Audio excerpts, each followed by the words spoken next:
नमस्कार, आप सभी का स्वागत है हमारे YouTube channel new rise classes में। आइए वन स्थिति रिपोर्ट 2019 एवं वनों पर आधारित उद्योगों के बारे में अध्ययन करेंगे इस वीडियो के माध्यम से, जो उत्तर प्रदेश विशेष होगा। ये भाग 3 है। इससे पहले भाग 1 और 2 अपलोड किए जा चुके हैं, जिन्हें आप अवश्य देख लें। शुरू करते हैं। देखिए, उत्तर प्रदेश में जो वन स्थिति रिपोर्ट 2019 आई है, उसके आधार पर, उसके अनुसार सर्वाधिक वन क्षेत्र वाला जिला कौन सा है? पहला नंबर है सोनभद्र का, दूसरे पे है चंदौली और तीसरे पर है पीलीभीत। तो पहला नंबर किसका है? सोनभद्र का, इसमें सर्वाधिक वन क्षेत्र है। और दूसरे नंबर पर है चंदौली, तीसरे नंबर पर पीलीभीत। यहाँ पर 3 जिले दिए हैं मात्र। और देखिए, सर्वाधिक वन प्रतिशत वाले जिला, ये प्रतिशत के मामले में अगर प्रश्न पूछा जाता है तो प्रतिशत वाले जिले हो जाएंगे कौन कौन से? पहला है सोनभद्र है, दूसरा खीरी है, तीसरा मिर्ज़ापुर है। तो प्रतिशत वाले जिले, जो वन प्रतिशत का क्षेत्र है, वन प्रतिशत वाला जो जिला है वो कौन कौन से हैं? पहले प्रतिशत के मामले में सोनभद्र है, खीरी है, मिर्ज़ापुर है। तो ये प्रतिशत, अगर वन प्रतिशत से प्रश्न बनता है तो ये सोनभद्र आएगा पहले नंबर पर, दूसरा आएगा खीरी और तीसरा हो जाएगा मिर्ज़ापुर। ये 3 जिले यहाँ पर दिए हैं। अब आते देखिए सर्वाधिक वन वृद्धि वाला जिला। तो सर्वाधिक वन वृद्धि किस में दर्ज की गई है? 2017 से लगा करके 2019 के बीच में। तो इसमें आई है सहारनपुर में। तो सहारनपुर में 70% जो है इस बार वृद्धि दर्ज की गई है। अगला है सर्वाधिक ऋणात्मक वृद्धि वाला जिला कौन सा? ऋणात्मक माने कमी वाला जो है वो कांसीराम नगर है। राम नगर जो है, इसको कासगंज भी कहते हैं। अगर कासगंज का नाम दिया हो तो इसमें देखिए -19.20% की ऋणात्मक वृद्धि दर्ज की गई है। ठीक है, तो ये जिला हो जाएगा ऋणात्मक वृद्धि वाला, सर्वाधिक ऋणात्मक वृद्धि वाला कांसी रामनगर। देखिए, आइए इसमें जो फॉरेस्ट सर्वे ऑफ इंडिया है उसकी रिपोर्ट है, उसमें दिखाते हैं आपको इस लिस्ट में। ये लिस्ट है, देखिए ये इसमें दिया गया है यहाँ पर, ये वाला देखिए लिस्ट में।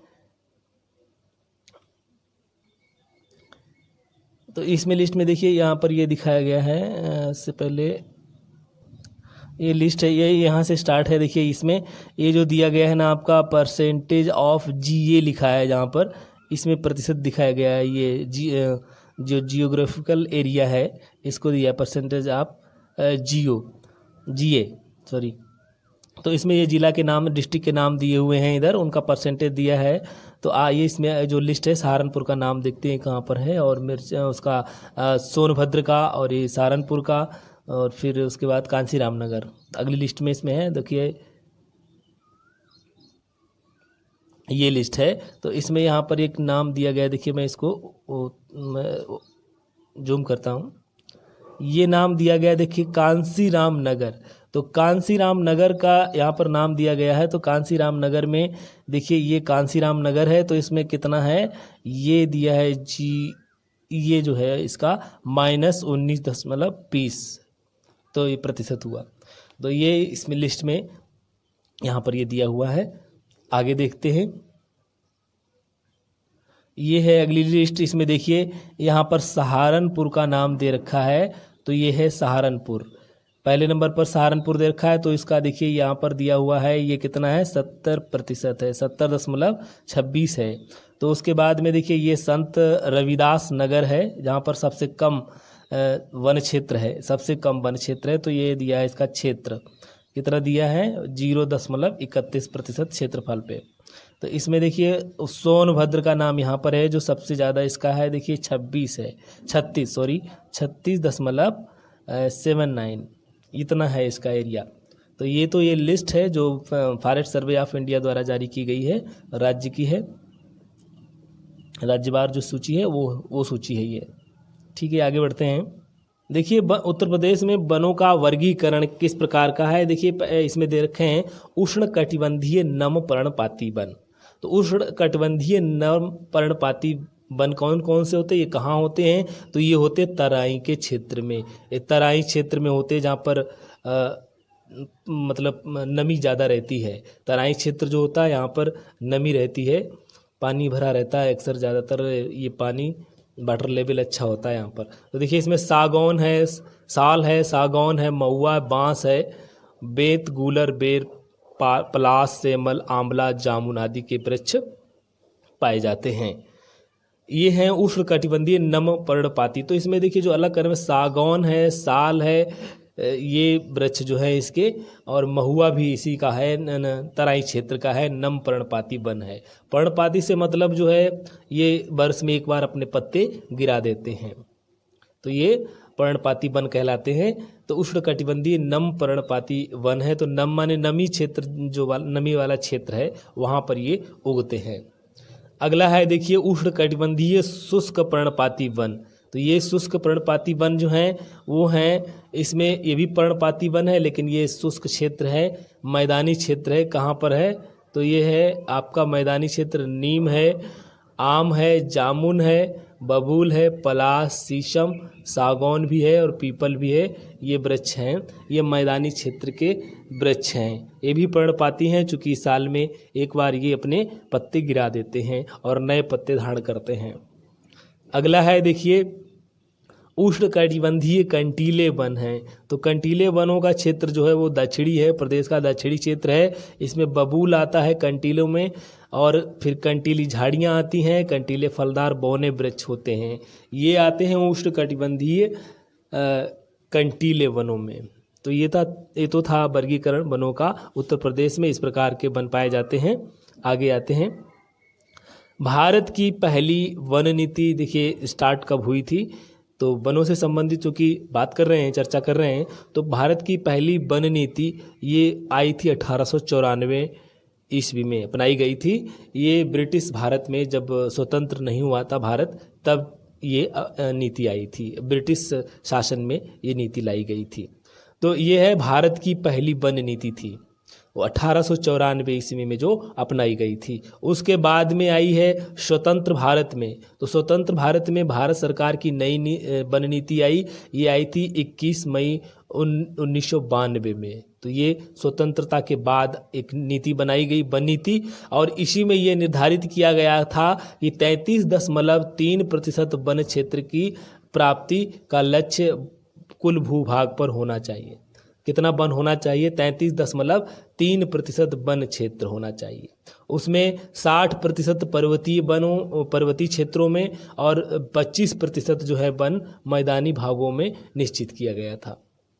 यही इसी के अंतर्गत देखिए, इसी नीति के अंतर्गत केंद्रीय वन आयोग का गठन किया गया जो 1965 ईस्वी में, ये 1965 में, और इसी के अंतर्गत भारतीय वन सर्वेक्षण संगठन ये आया था कब?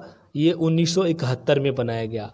अगला है वन अनुसंधान केंद्र भी बनाया गया था। ये कब हुआ था? देहरादून में। चुकी है वन अनुसंधान केंद्र कहाँ है? देहरादून में है, और इसकी स्थापना जो थी वो 1906 ईस्वी में की गई थी। ये सब भारत की जो वन नीतियाँ हैं 31 मई 1992 वाली वन नीति में ये स्थापित किए गए थे। 52 वाली जो 31 मई सन 1952 की नीति थी। तो इसमें ये इनका गठन किया गया केंद्रीय वन आयोग का, जो 1965 में हुआ, और उसके बाद में भारतीय वन सर्वेक्षण संगठन हुआ था 1971 में, और उसके बाद में वन अनुसंधान संस्थान जो था ये दिया हुआ यहाँ पर, जो देहरादून में 1906 में इसकी स्थापना की गई थी। तो भारतीय वन अनुसंधान संस्थान देहरादून में है, याद कर लीजिए, कई बार परीक्षाओं में पूछा गया है। आगे चलते हैं, वन महोत्सव। देखिए वन महोत्सव मनाया गया था कब? ये के.एम. मुंशी जो थे, ये कृषि मंत्री रह चुके हैं, कृषि मंत्री थे के.एम. मुंशी। तो ये इन्होंने 1950 में एक आंदोलन चलाया था, अधिक वृक्ष लगाओ आंदोलन के नाम से। अधिक वृक्ष लगाओ आंदोलन के नाम से एक आंदोलन चलाया था, वृक्षों को लगाने और उनकी रक्षा करने हेतु। तो इनका नारा था अधिक वृक्ष लगाओ। तो ये चला था, और ये प्रतिवर्ष तब से मनाया जाता है। ये चला था उसका अब प्रतिवर्ष चलाया जाता है 1 से 7 जुलाई तक यह प्रतिवर्ष मनाया जाता है। तो वन महोत्सव या वन सप्ताह जो है वो 1 जुलाई से 7 जुलाई के बीच मनाया जाता है। ये वन महोत्सव ये प्रतिवर्ष मनाया जाता है। तब से ये स्टार्ट हो गया था 1950 में, जब के.एम. मुंशी ने एक आंदोलन चलाया था, उसके बाद से ये स्टार्ट कर दिया गया था वन महोत्सव। देखिए उसके बाद में एक नई वन नीति आई जो संशोधित थी। पूर्व की जो वन नीति थी 52 की, जो वन नीति थी 1952 की, उसी में संशोधन के साथ ये नीति अब आई है 1988 में। तो वो सारी जो चीज़ें 52 वाली में थी वो संशोधित हो करके इस नीति में आ गई, इस नीति का लक्ष्य हो गई। ठीक है, तो जितनी भी अब जो लेटेस्ट नीति आई है इस समय की, जो 1988 वाली नीति जो है वही चल रही है। तो ये संशोधित करके उन्हीं नियमों में थोड़ा सा बहुत संशोधन करके ये नीति लाई गई थी। तो इस नीति के अनुसार क्या हुआ, वही सब हुआ है। अगर ये प्रश्न में आता है 33% भूभाग पर वन होना चाहिए, ये उसी का है। 60% पर्वतीय क्षेत्र पे और 25% मैदानी भूभाग पर वन होना चाहिए, ये उसी नीति का है। ठीक है, तो उसी नीति के अंतर्गत ये संशोधित कर करके उस नीति में, इस नीति जो 1988 वाली नीति थी, इसमें भी वही नियम अपनाए गए। चलिए आगे बढ़ते हैं। अब देखिए भारतीय संविधान में वन को राज्य सूची का विषय 1935 में बनाया गया। देखिए वन जो है वो राज्य सूची का विषय है। किसका है? राज्य सूची का विषय है। वन किसका है? राज्य सूची का विषय है। जो 3 अनुसूचियाँ होती हैं, जो पहली होती है संघ सूची, फिर राज्य सूची, संवर्ती सूची। तो ये जो सूचियाँ हैं इसमें वन जो है वो राज्य सूची के अंतर्गत आते हैं। तो ये अपनाया गया था 1935 से।